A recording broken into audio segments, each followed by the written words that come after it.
हरियाणाच्या गुरुग्राम इथं 27 वर्षीय मॉडेल दिव्या पाहुजाची मंगळवारी रात्री उशिरा एका हॉटेलमध्ये हत्या करण्यात आली।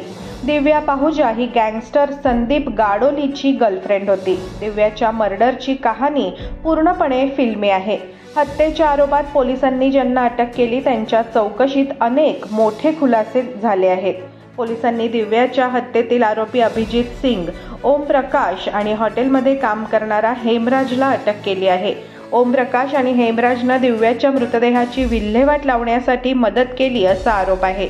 अभिजित सिंगनं दिव्याच्या मृतदेहाचा नष्ट करण्यासाठी 10 लाख रुपये दिले होते।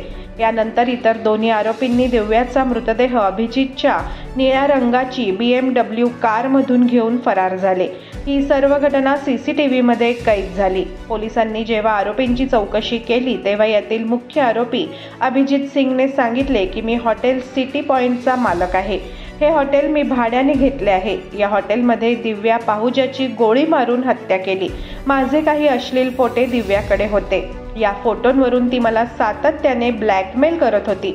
माझ्याकडे पैशांची मागणी करत होती। काही दिवसांपासून तिची पैशांची मागणी वाढली होती। 2 जानेवारीला दिव्याला घेऊन हॉटेलवर पोहोचलो। तिला फोटो डिलीट करण्यास सांगितले पण तिने तसे केले नाही। त्यातून आमचा वाद झाला आणि रागाच्या भरात मी दिव्याला गोळी मारली असे त्याने कबूल केले।